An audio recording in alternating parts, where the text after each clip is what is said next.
Hello everyone, कैसे हो आप सब। आई होप आप सब अच्छे से होंगे। My name is Khan Shaukat and I welcome you back to my YouTube channel C S trainer Khan Shaukat. आज हम अपने कंप्यूटर मॉड्यूल का लेक्चर नंबर 2 करेंगे और आज के लेक्चर में हम डिस्कशन करने वाले हैं रिगार्डिंग द मेमोरी हायरार्की। तो चलो हम शुरू करते हैं आज की क्लास को। बट क्लास को शुरू करने से पहले I request you all to subscribe to this channel and do not forget to like and share the video. So let us start our discussion about the memory hierarchy.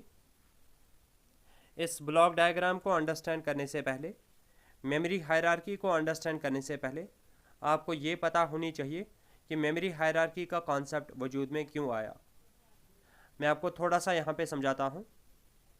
If it is over CPU, हम सबको पता है CPU को अगर कोई भी data item चाहिए होगा या CPU को अगर कोई भी प्रोग्राम एग्जीक्यूट करना होगा, CPU उस प्रोग्राम को एक्सेस कहाँ से करेगा? रैम से।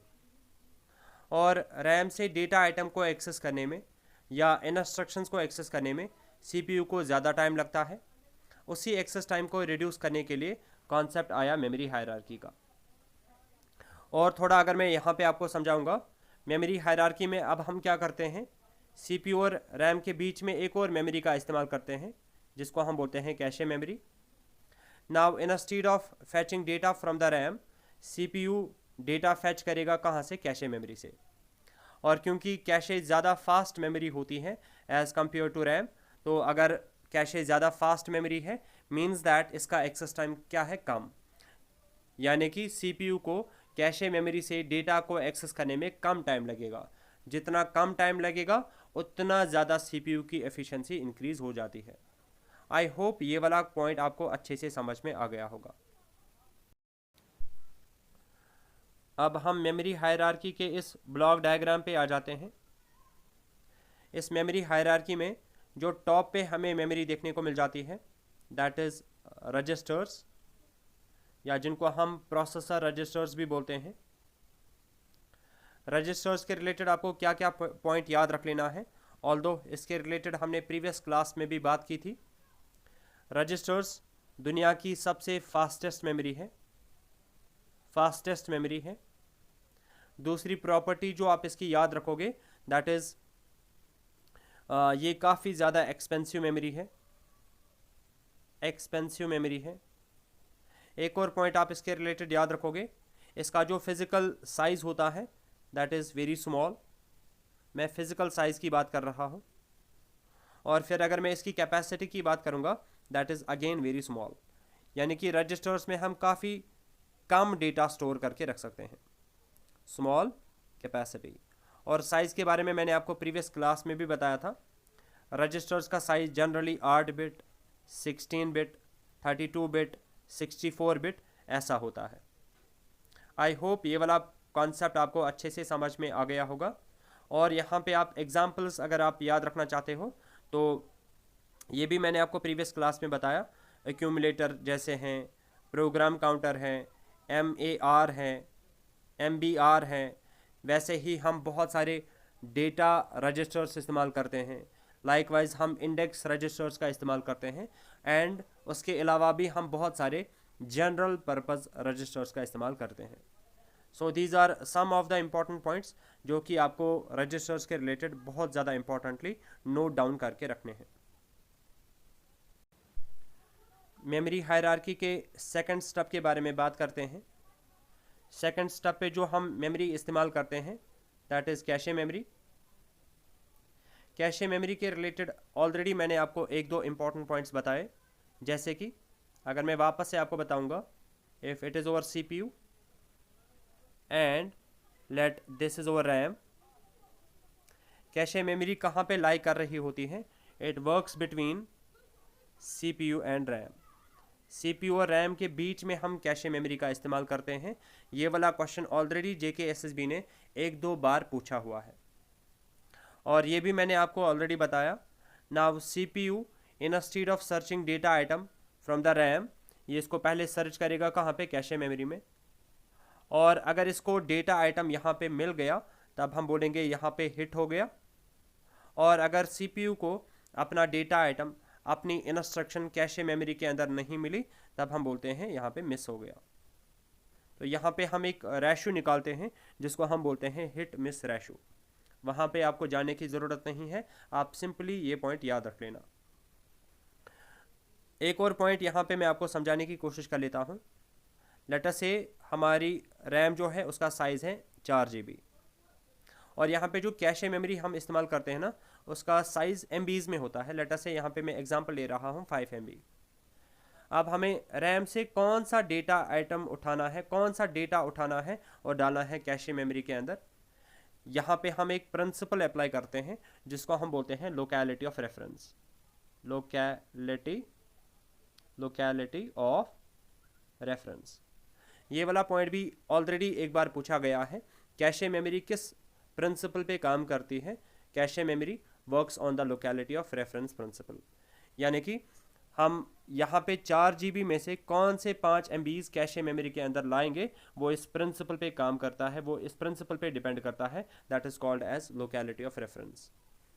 आई होप यहाँ तक आपको सारी चीज़ें अच्छे से समझ में आ रही है। क्योंकि कैशे मेमोरी हायरार्की के सेकंड स्टेप पे लाई करता है, सो मैं बोल सकता हूँ cache memory second fastest memory है। It is the second fastest memory in the memory hierarchy, और ये भी काफ़ी एक्सपेंसिव मेमोरी होती है, वेरी एक्सपेंसिव। ये भी एक्सपेंसिव मेमोरी होती है, बट इसका जो कॉस्ट है कंपैरेटिवली कम होता है रजिस्टर से, और इसका साइज़ भी कम होता है और इसकी कैपेसिटी भी कम होती है। जैसे कि अभी हमने रजिस्टर्स की बात की, उसका साइज़ क्या होता है generally 8 bit, 16 bit, 32 bit, 64 bit. While as अगर मैं कैशे मेमोरी की बात करूंगा, इसका साइज़ होता है 2 MB, 3 MB, 4 MB, 5 MB, 7 MB। तो इसका साइज़ MBs में होता है, लेकिन कंपैरेटिवली ज़्यादा होता है रजिस्टर से। आई होप ये वाला पॉइंट भी आपको अच्छे से समझ में आ गया होगा। अब हम मेमोरी हायरार्की के थर्ड स्टेप पे आ जाते हैं।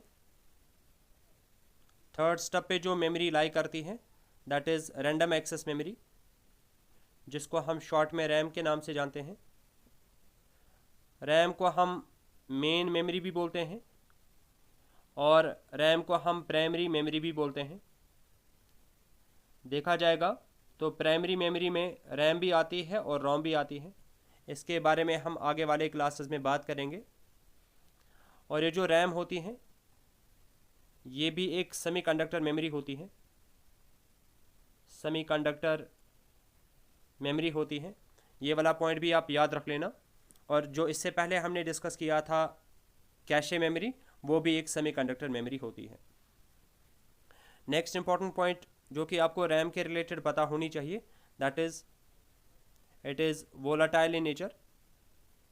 वोलाटाइल मेमोरी का मतलब हो गया इसका कंटेंट लॉस हो जाता है अगर हम अपने कंप्यूटर को ऑफ करेंगे। लाइकवाइज रजिस्टर्स का डेटा भी लॉस हो जाता है और कैशे मेमोरी का डेटा भी लॉस हो जाता है। ये सारे पॉइंट्स भी आप याद रख लेना।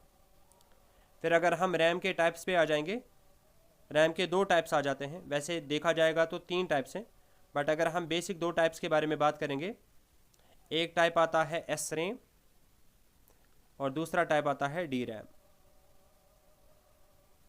ठीक है, सबसे पहले आप इन दोनों की फुल फॉर्म याद रखोगे। S RAM stands for static RAM random access memory and D RAM stands for dynamic random access memory. ठीक है, और ये जो हमारी डी रैम होती है इसको हमें बार बार रिफ़्रेश करना पड़ता है, वाइल एज एस रैम को हमें बार बार रिफ़्रेश करने की ज़रूरत नहीं पड़ती है। ये हमें रिफ़्रेश नहीं करनी पड़ती है, वाइल एज डी रैम हमें रिफ़्रेश करनी पड़ती है। देखो, क्योंकि हमें डी रैम को बार बार रिफ़्रेश करने की ज़रूरत पड़ती है तो रिफ़्रेशिंग में भी थोड़ा सा टाइम लगेगा। रिफ़्रेशिंग में अगर थोड़ा टाइम लग रहा होगा दैट मीन्स ये कंपैरेटिवली स्लो होगी। ये कंपेरेटिवली स्लो होगी as compare to S RAM, और अगर हम एस रैम की बात करेंगे ये कंपेरेटिवली क्या होगी, फास्ट होगी as compare to the D RAM. I hope यहाँ तक आपको सारी चीज़ें अच्छे से समझ में आ रही है। और ये जो एस रैम होती हैं it is made up of transistors, यानी कि जो एस रैम है ये ट्रांजिस्टर्स को यूज़ करती हैं, वाइल एज जो डी रैम होती हैं ये यूज़ करती है कैपेसिटर्स को एंड ट्रांजिस्टर्स को, ठीक है। तो these are the important points regarding the RAM and S RAM and D RAM. There is one more type of RAM with the name S D RAM, ये भी आप देख लेना।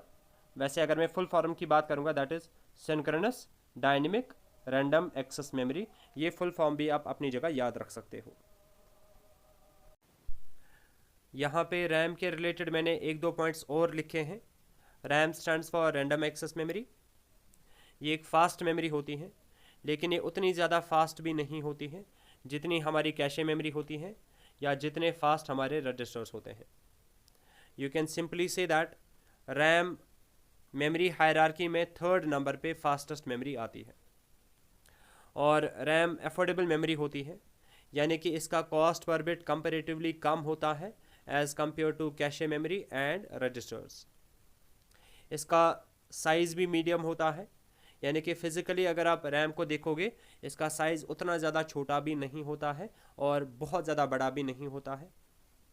और फिर अगर हम इसकी कैपेसिटी की बात करेंगे तो इसमें भी मीडियम कैपेसिटी होती है, यानी कि रैम का size generally 2 GB, 4 GB, 8 GB, 16 GB ऐसे करके होता है। यहाँ तक जो भी मेमोरीज़ अभी तक हमने डिस्कस कर ली they are all volatile memories, यानी कि इनका कंटेंट लॉस हो जाता है जब हम अपने कंप्यूटर को ऑफ करते हैं। और कहने को देखा जाएगा तो ये सारे प्राइमरी मेमोरी के टाइप्स ही आ जाते हैं। अब अगर हम नीचे वाले ऑप्शंस पे आ जाएंगे, सबसे पहले अगर हम USB मेमोरी की बात करेंगे, USB मेमोरी को हम फ्लैश मेमोरी भी बोलते हैं। USB की फुल फॉर्म क्या है, यूनिवर्सल सीरियल बस। और USB या फ्लैश मेमोरी की सबसे इम्पॉर्टेंट एग्जांपल क्या आती है, आपकी पेन ड्राइव, ठीक है। तो ये चौथे नंबर पे आ जाते हैं।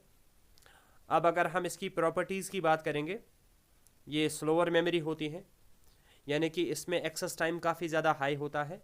और ये चीप मेमोरीज़ होती हैं, इनका कॉस्ट पर बिट काफ़ी ज़्यादा कम होता है। स्मॉल साइज़ होता है इनका। फिज़िकली अगर हम देखेंगे पेन ड्राइव का साइज़ कितना होता है, छोटा ही होता है। और साथ ही साथ इनकी जो कैपेसिटी होती है वो काफ़ी ज़्यादा लार्ज होती है।